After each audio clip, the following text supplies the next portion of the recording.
Hello, my name is Abhishek Dhol. I'm a visually impaired student who deals with a condition called retinopathy of prematurity or ROP. I'm currently a first year university student studying the Bachelor's of Law LLB degree program at Queen Mary University of London in London, England, which is in the United Kingdom. I'm from Bangalore, India, originally. Um, as a visually impaired person, my experience of studying scientific subjects such as mathematics, physics, chemistry, etc., was obviously different from that of a sighted person. This is why many people may wonder on the assumption that it was more difficult than it would be for sighted people for me to study subjects like these. Why I, as a visually impaired person, chose to study it. I chose to study it for a few key reasons. First, um, uh, I wanted to have a wide uh, variety of subjects to show to British admissions officers at universities in the United Kingdom that I had well developed, properly honed analytical skills. And I felt that a combination of science and humanities subjects would do this. Secondly, my parents felt that it would be good for me to have a basic foundation uh, in scientific areas. And finally, I did science at the ninth and 10th grade level, which is known as the GCSE level in the United Kingdom, because I I had two options to choose from in terms of my 11th and 12th grade exam boards. The A levels option, which is offered by the Cambridge International Examinations Authority of the United Kingdom, and the International Baccalaureate Diploma program, which is offered by the International Baccalaureate Organization based in Geneva, Switzerland. As I wanted to do the International Baccalaureate Diploma program, or IBDP, I needed to take mathematics and a science subject, because at the 11th and 12th grade levels in the IB, you are required to have one mathematics and one science subject. So I personally feel that science has that studying science has been a mixed bag in terms of whether it has been beneficial or not in terms of my career and future studies. First, this in terms of benefits, it has helped me to sharpen the skill of examining problems critically and identifying the key aspects of a problem as opposed to peripheral or unimportant aspects of a problem. However, some of the more technical skills that you would gain in scientific subjects such as physics and chemistry, such as mathematical knowledge, etc., haven't really helped me in my university studies. Uh, I personally found studying scientific subjects slightly more difficult than many of my friends did, not only because I was visually impaired, partly, but also because I don't happen to be very good at at that sort of thing. So but I must say that that the board which I studied, which was the Cambridge International General Certificate of Secondary Education, was extremely accommodative in terms of the arrangements it provided for me, such as braille and tactile papers, a scribe to a reader slash scribe to read questions on the exam out for me, and and and parchment sheets on and parchment and graph sheets on which I could draw tactile diagrams slash graphs. Um, The accommodations provided to me in my examinations included the option for me to write answers on my computer, of which I availed myself. It The board also allowed me to choose the option of having a scribe to to write answers in multiple choice examinations for me, of which I availed myself, and the option of taking 100% extra time, which many Indian boards do not allow their students to do, and which I think should be done. Personally, some of the difficulties I face in terms of studying science as a visually impaired person was that the quality of diagrams that it's possible to make in India, due to the limited resources available, especially in schools, is lower than what can be made in Western countries, particularly in the United Kingdom and the United States, uh, because those countries have greater resources available to them.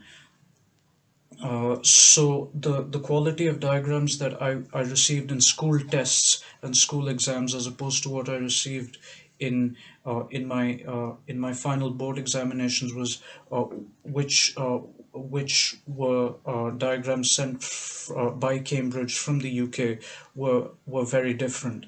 The UK diagrams being much better in comparison to the Indian ones. In addition, I also faced difficulties with questions involving a 3D element in mathematics. So, in questions involving prisms, for example, a, a 3D prism wasn't provided to me, but a tactile diagram of a prism was given to me on a special tactile paper, which was which was basically uh, um, the board's attempt to replicate what is done for sighted people in terms of showing them a 3D picture in a 2D representational format. This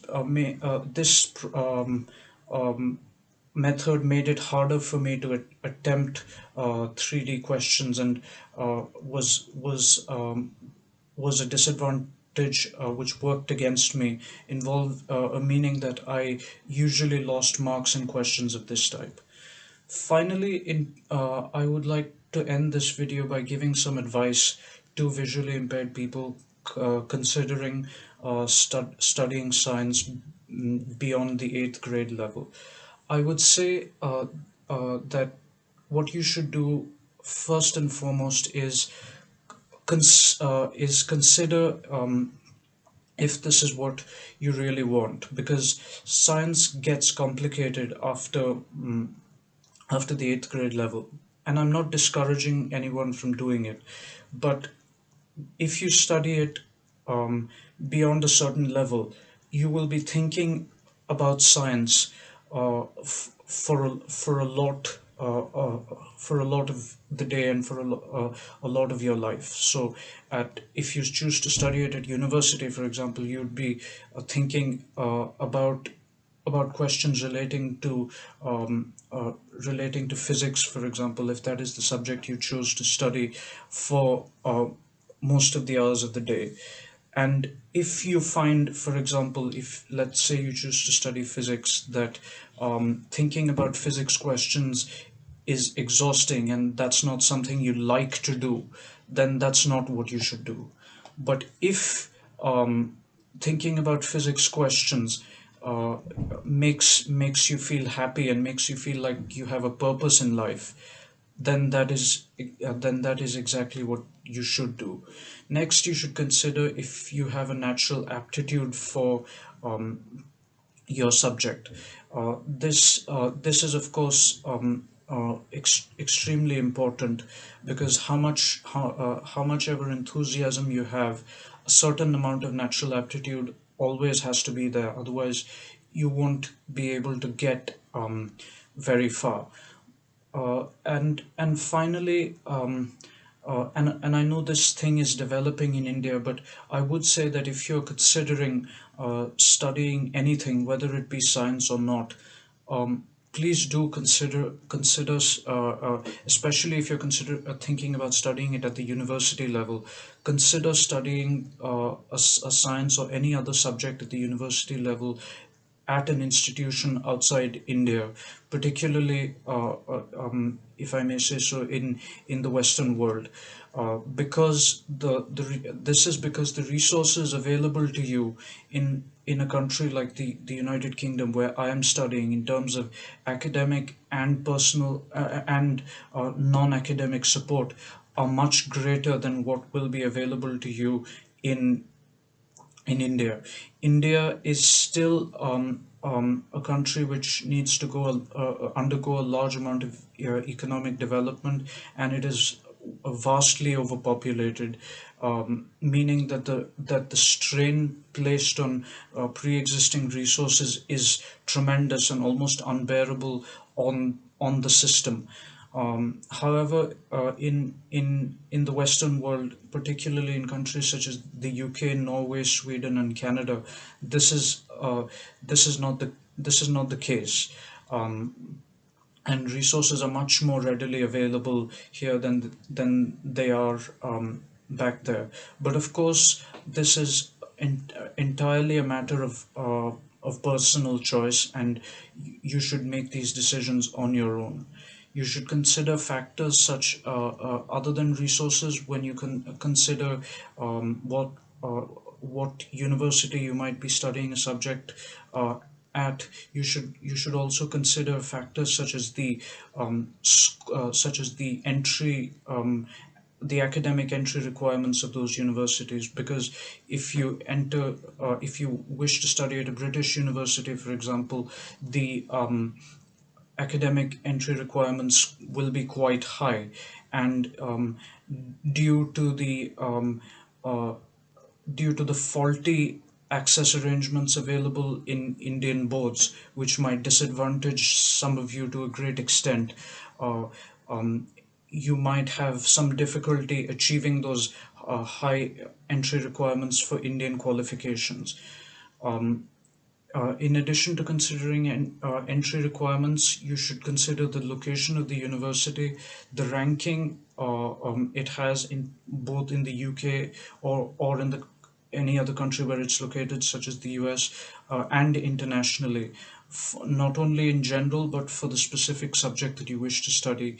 And finally, of course, you should consider the facilities that they offer for visually impaired students such as yourselves.